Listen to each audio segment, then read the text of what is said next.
about restoring efficiency. And now we look at the second case. The difference between the first case and the second case is now the minimum long-run average cost happens to be at the monopoly output level.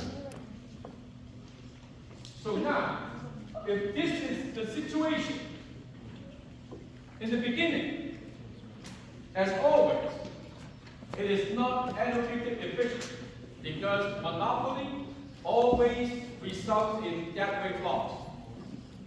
But in here, it is productive efficient because at the monopoly output, it is at the lowest long-run average cost. So it is productive efficient. So we use the same solution, that is the marginal cost pricing, to remove the dead weight loss. And we know it always works. That is, where the marginal cost equals to demand, right here, we set this as the price ceiling. We call the marginal cost pricing. And therefore, as always, the firm will be producing the competitive output and the dead weight loss will be gone. So, using marginal cost pricing, we can restore allocated efficiency because now the firm is producing the competitive output. But this is not the minimum long-run average cost. That means you fix one thing, but you break the other. So this is scenario. Scenario 2, you fix one, you break the other. Scenario 1 is a lucky case in which you fix one, you get the other one also in line. Scenario number 3.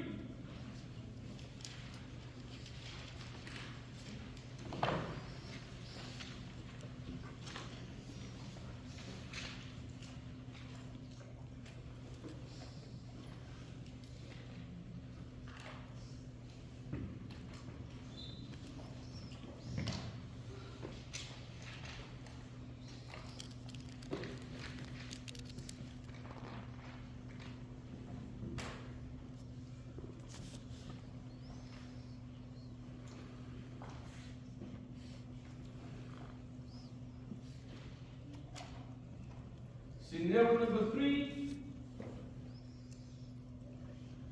is like this. As always,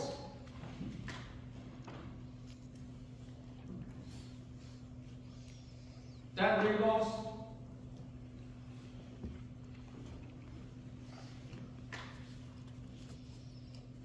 exists.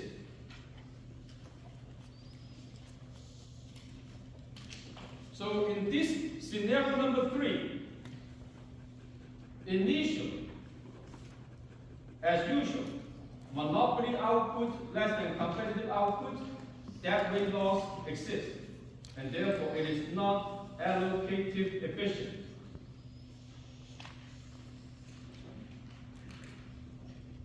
And also, this output level is not at the minimum long-run average cost. Therefore, it is not productive efficient.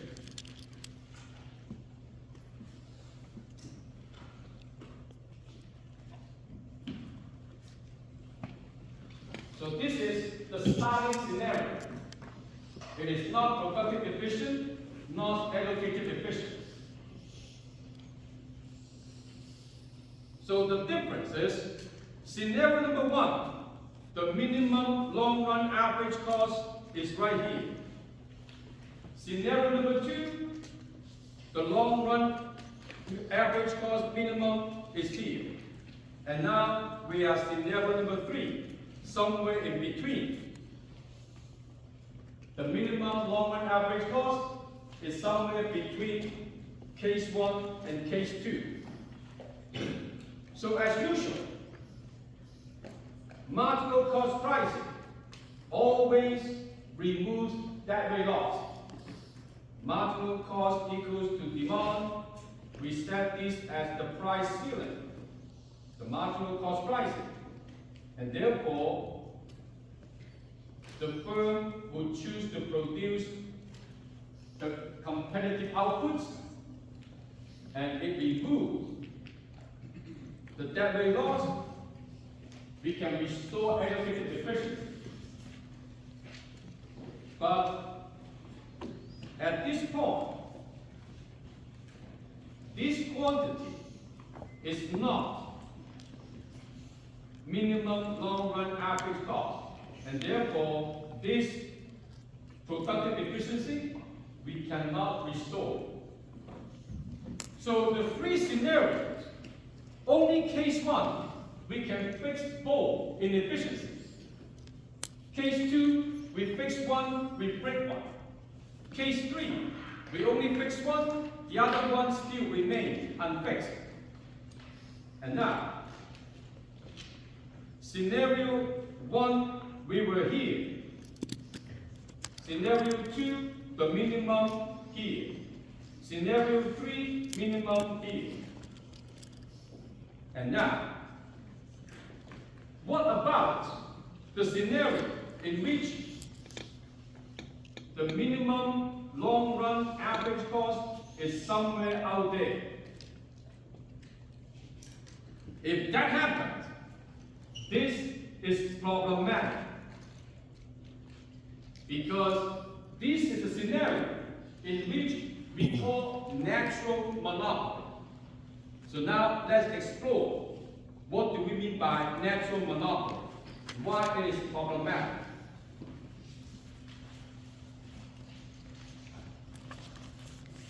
A natural monopoly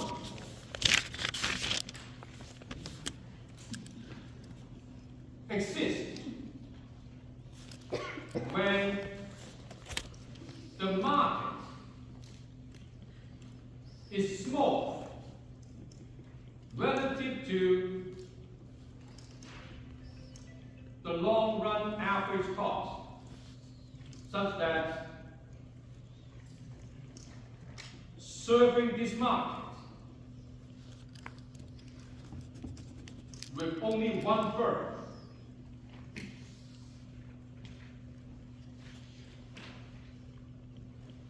is always more efficient in terms of lower long-run average cost. So this is what we define a natural monopoly.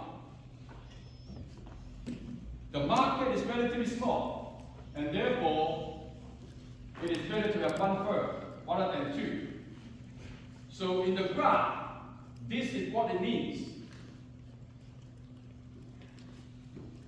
In the graph, if this is the demand, and the long-run average cost look like this. The minimum is beyond the demand curve.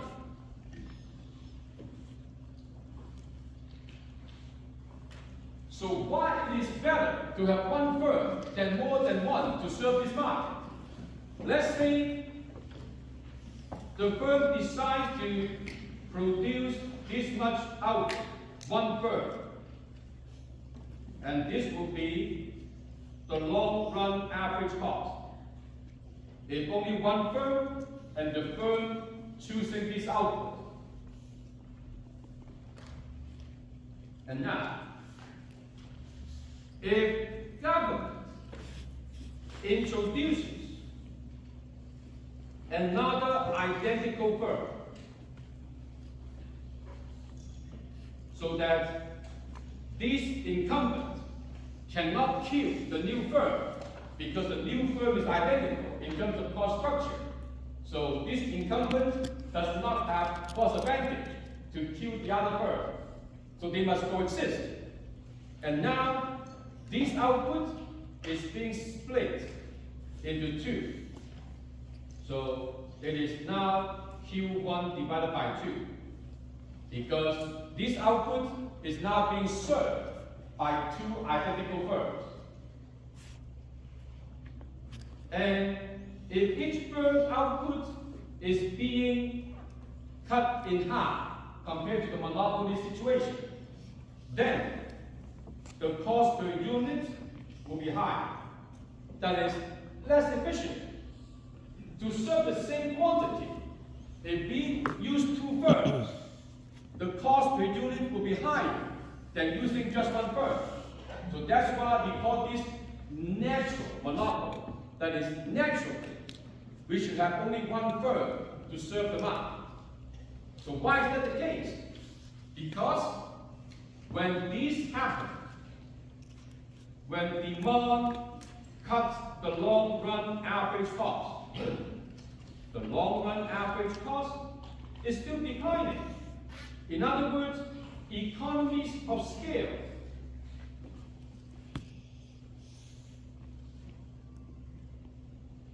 So if we cut the output, then we are moving backward instead of capturing more benefit from economies of scale.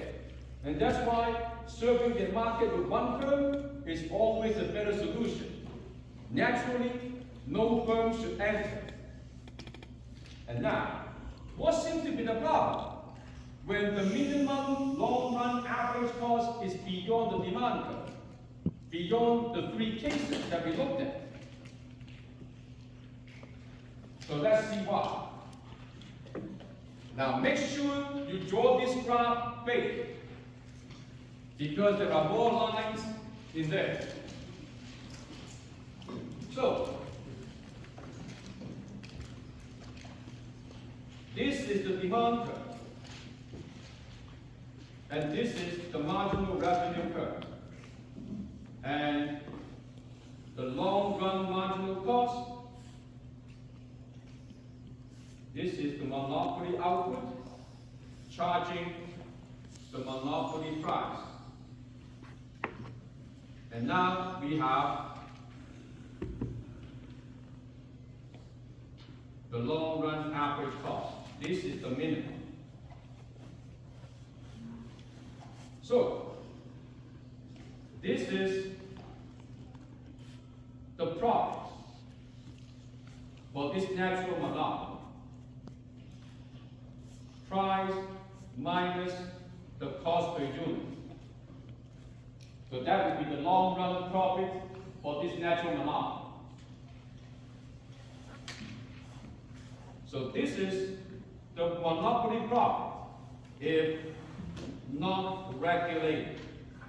That is, the government lets the firm to exist by its own, on its own. The only firm. And this is the size of the debt rate loss. The debt rate loss for the monopoly. And this marginal cost equals demand would be the competitive output. So as usual, leave it to the market. The monopoly will always produce a smaller quantity than the competitive outcome.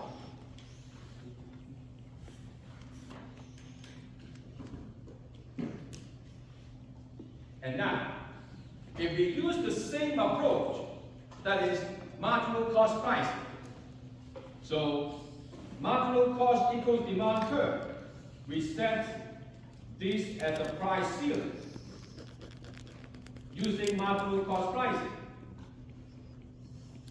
As always, the firm would produce the competitive output so we can get rid of the debt rate loss. When the firm produces this output, at this point, we have marginal cost equal to marginal benefit. No debt rate loss. But for the natural monopoly, we have a problem. Because at these outputs, the cost, long run average cost, is higher than the price ceiling. In other words, this pink rectangle is now the loss.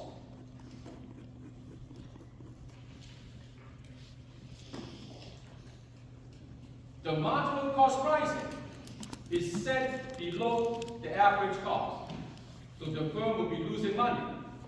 And we know in the long run, no firm can lose money forever. Sooner or later, the firm will go bankrupt. So now, this is the conclusion. Why it is problematic? For natural monopoly,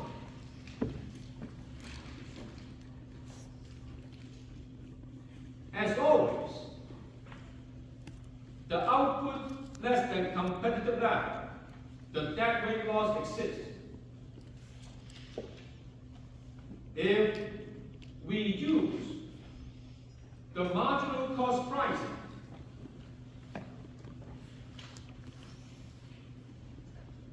to induce the firm to produce the competitive output and restore allocative efficiency. That is, marginal benefit equals to marginal cost, maximizing total surplus, debt rate loss equal to 0. So if we use the usual practice, marginal cost pricing, to get rid of the debt rate loss, yeah, we can do it, but we have a side effect with natural monopoly. Because this marginal cost pricing will be less than the long run average cost for that output. In other words, the firm will suffer a loss.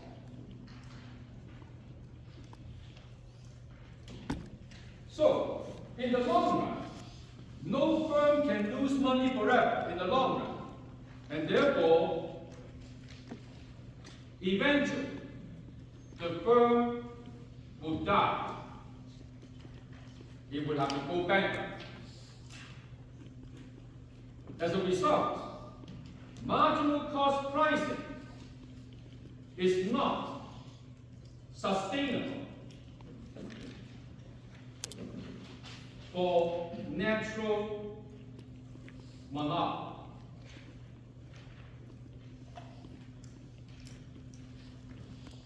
So what can we do?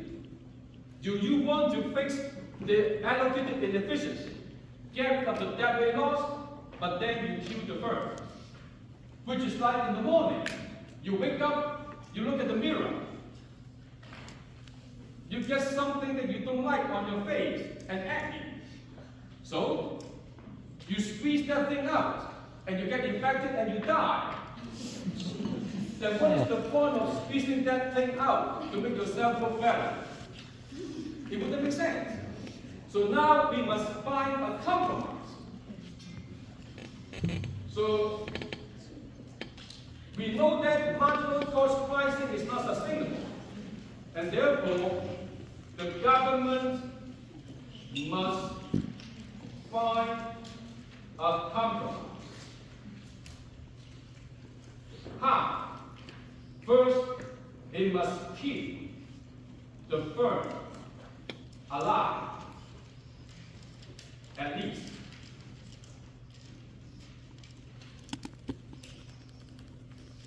That is, the profit must be 0.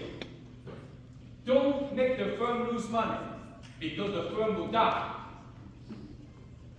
And at the same time, we want to reduce the debt rate loss. Because if we try to remove the debt rate loss, it will kill the firm.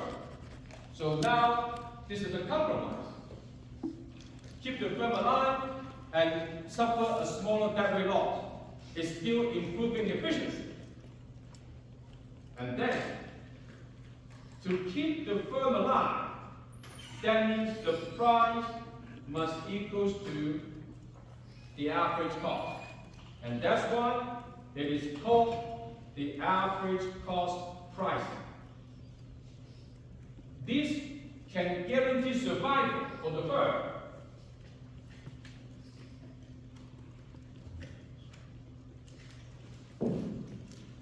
So, how does it look like in our graph?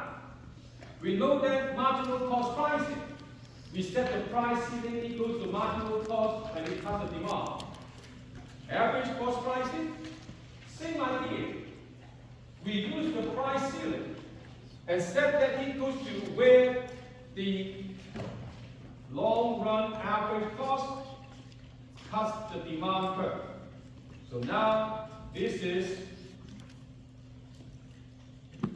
the average cost price. And this will become the effective demand.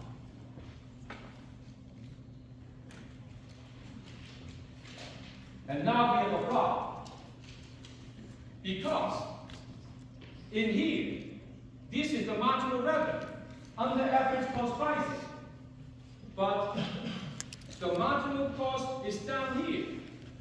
So when we use average cost pricing, suddenly the golden rule would not work. So, using average cost pricing,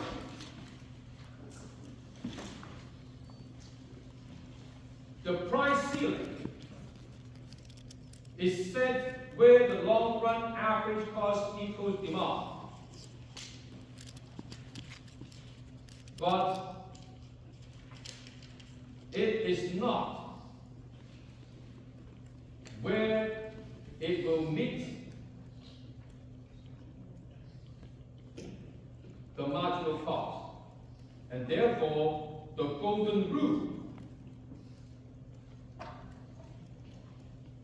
does not apply. So when the golden rule does not apply, how can the firm determine the profit maximizing output that is the best decision? Well, to help the firm decide what to do, we need to magnify this area because it looks like a mess. So what we need to do, magnify this area. So what we have is the long run average cost and the demand.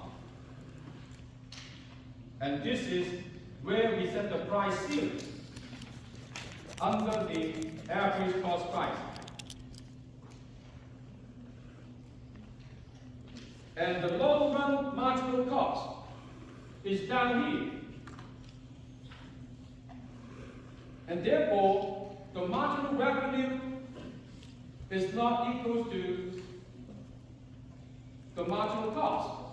And we have to find another way to explain the firm decision. How? If we draw a line in here,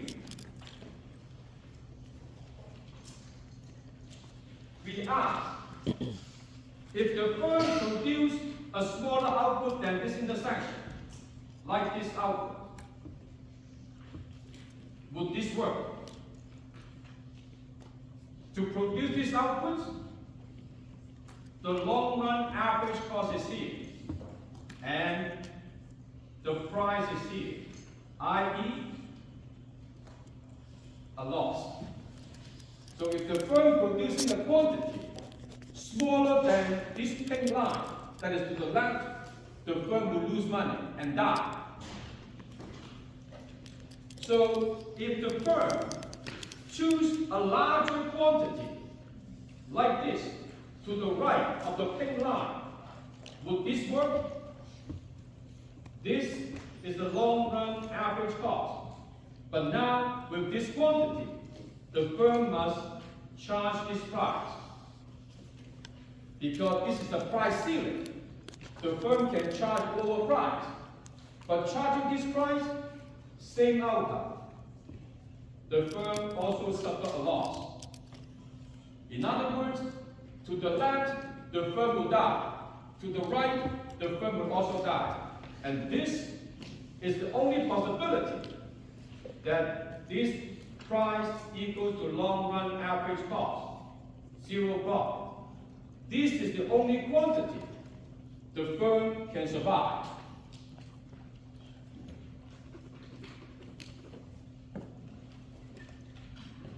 So now, let's figure this out. This is the demand. This is the long-run average cost.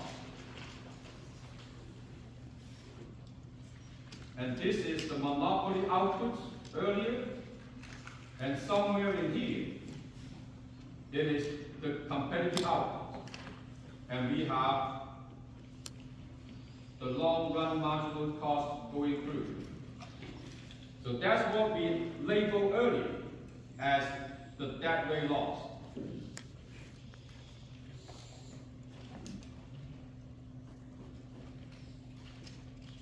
If the monopoly is not regulated, that would be the deadweight loss.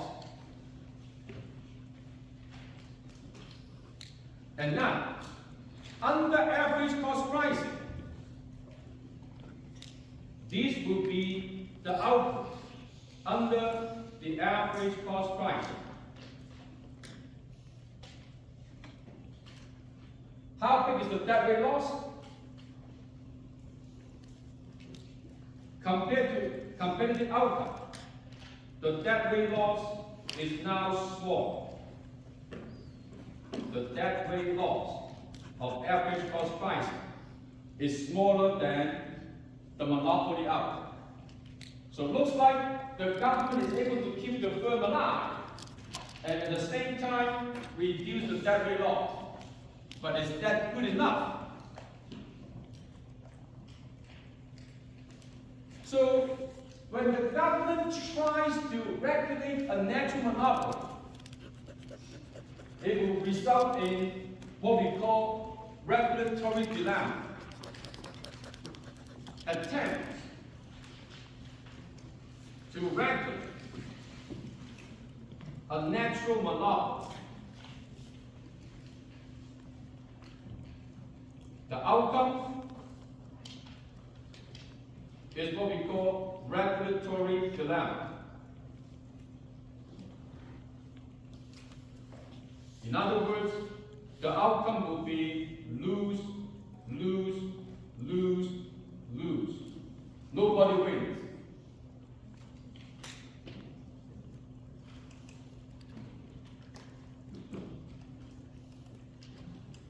You use marginal cost pricing, you kill the firm. And now, with average cost pricing, you result in lose, lose, lose, lose outcome. First, the firm prefers monopoly profit, that is unregulated.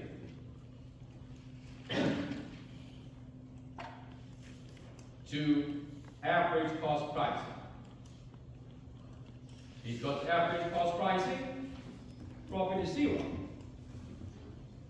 So the firm would not agree on average cost pricing because it loses the monopoly profit. So first lose is the support from the firm. Of course, it would not like to be regulated. Second, consumer advocates.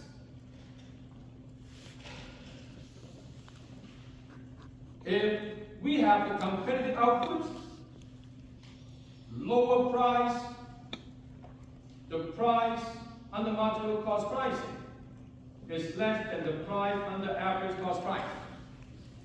And the quantity is greater than the average cost pricing quantity. In other words, marginal cost pricing, larger consumer surplus, and therefore the consumer advocate also object to average cost pricing.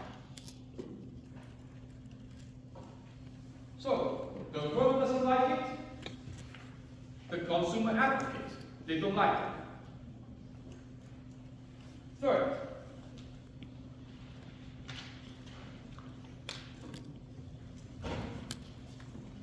number 3,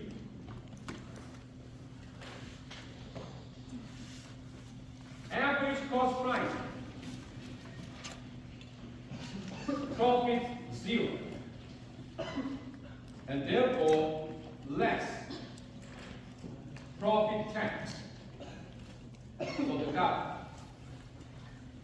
If the government must raise these laws, tax revenue,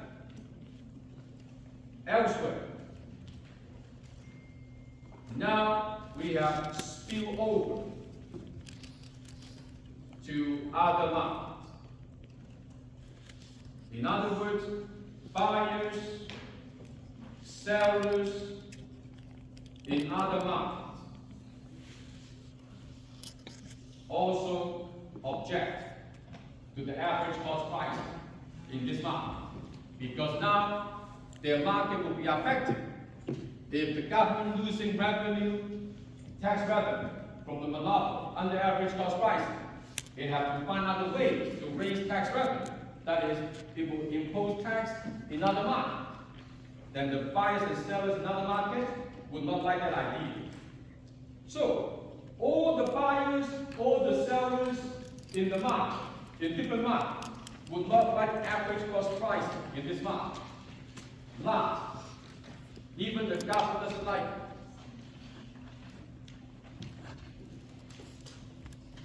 Remember, the policy objective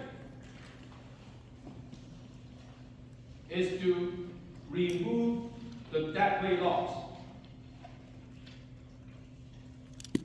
And now, using average cost pricing as a compromise, deadweight loss still exists. In other words, policy failure. The government failed to achieve the objective when it interferes the market. It promised to remove deadweight loss, but in the end, it comes short. So, policy failure, government being criticized as incompetent. So now, the buyers, the sellers, they don't like the average cost pricing. Even if the government itself doesn't like the average cost pricing. And that's why trying to regulate a natural monopoly is a regulatory dilemma. In the end, you will end up with lose outcome. Besides killing the firm, this is what you will stuck with.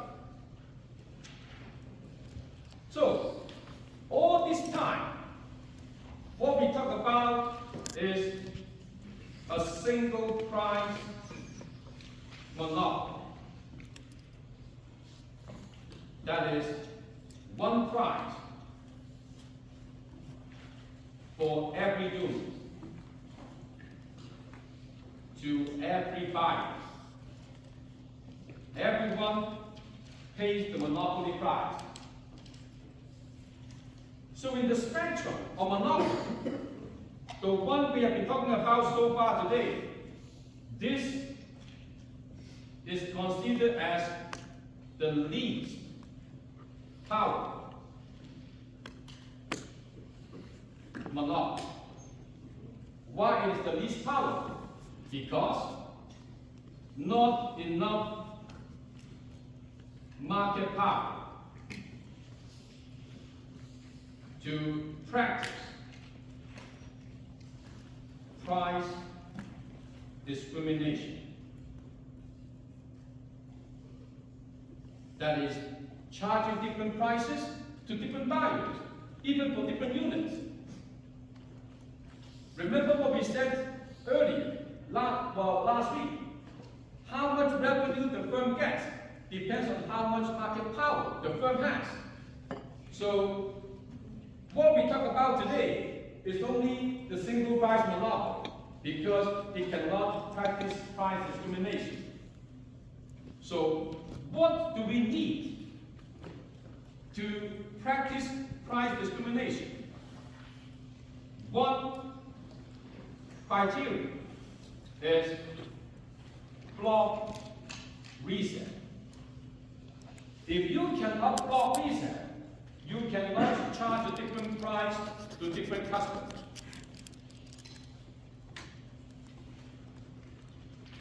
For example, in 1 month time, we have the final exam. So this is the professor,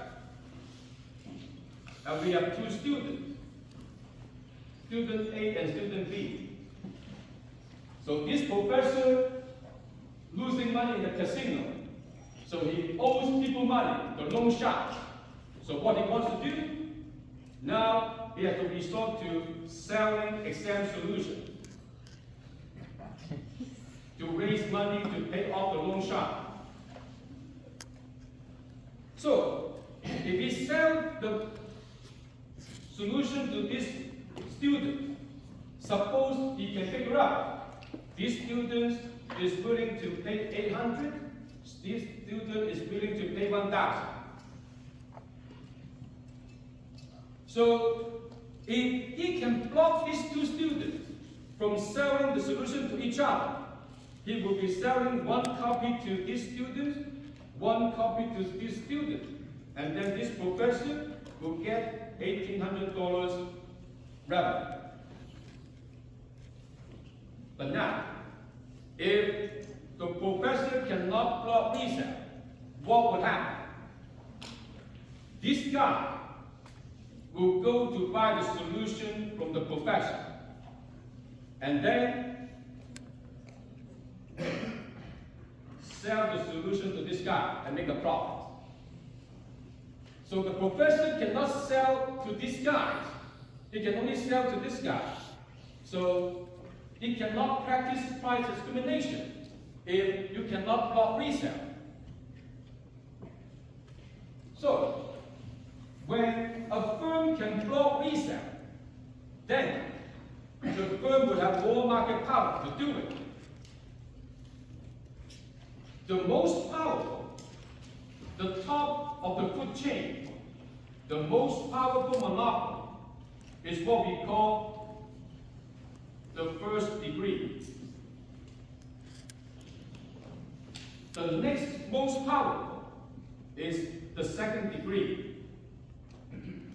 And then someone better than the single price would be the third degree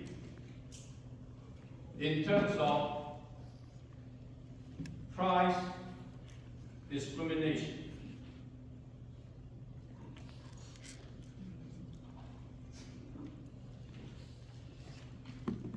So, what we will do today is to cover the first degree, the most powerful, and the third degree, because the second degree is very tedious. It's what we usually cover in BO1, second year micro. So let's talk about the third degree first. This is also what we call market segmentation.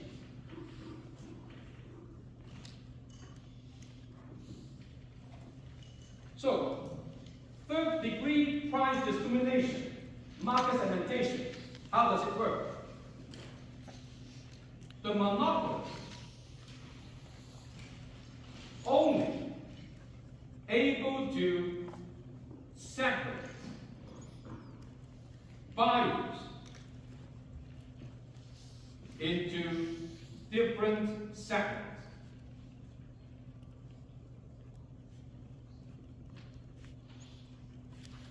That is the best it can do, because it does not have enough market power to do everything. So it can only separate the price into different segments and different prices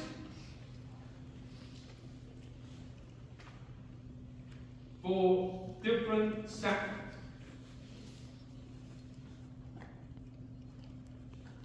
But within a given segment, it is a single price monopoly. So the price discrimination only applies to different market segments. Within a market segment, everyone pays the same price. So this is how it looks like.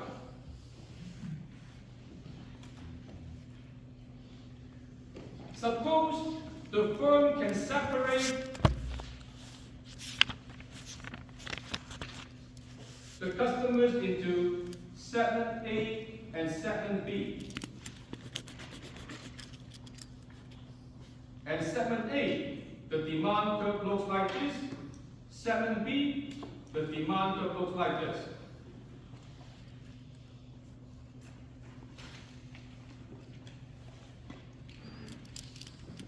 And if the marginal cost is constant and is the same to serve these two market segments, then in segment A, according to the marginal revenue, this will be the quantity the firm will serve in segment A, and this will be the price the firm will charge in segment A.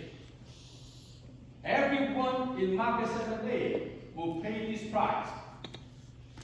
And for segment B, this will be the marginal revenue, and this is the quantity being served, and the price will be up here. In other words, what we see in here is price discrimination. The price in segment B is greater than the price in segment A. So why that happens?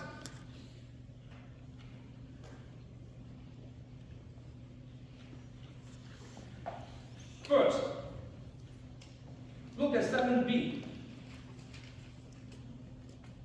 It has higher value attached because the demand curve is above that of segment A. The demand is marginal value. So for the segment B buyers, they have a higher value attached. At the same time, this is steeper. That means less price sensitive. So you put a higher value and you are being less price sensitive. That means you are telling the firm you are sitting down, and the firm will have to rip you off to make profit. So what would be the example? Segment B would be the business travels. Segment A, family vacations. And they are flying on the same plane. That is the air tickets. A lot of the time, when you fly on a plane, people sitting next to you on a business trip, they are paying more for the ticket than you on vacation. Why? Well, because for the business people, when they need to go to see their client to generate sales, they have to go. They cannot wait for the ticket to go on sale to see their client. Otherwise, they will lose their clients. They will lose their business. But for the family vacation, like that, Christmas is coming up. A lot of the families, they plan their Christmas vacation back in August, back in September. So they have more time to plan their trip. When you have more time, you can find more substitutes. More substitutes, demand will become more elastic, more price sensitive. When demand is more elastic, you have more substitute. You are more capable to resist the rip-off or the monopoly exercising the market power on you.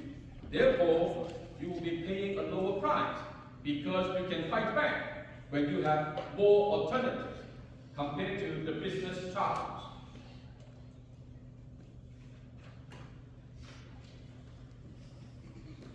Next, first degree.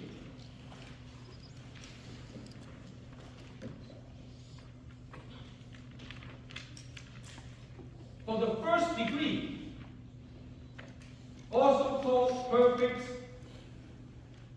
price discrimination.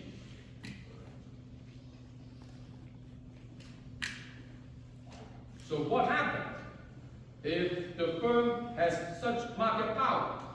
That means a different price on every unit according to the marginal benefit of the buyers. So the price is set to marginal benefit for every unit.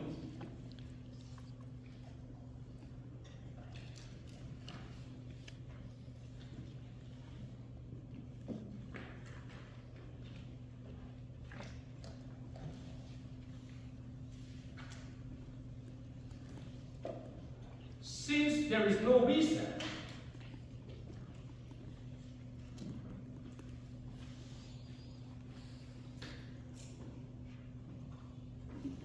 the firm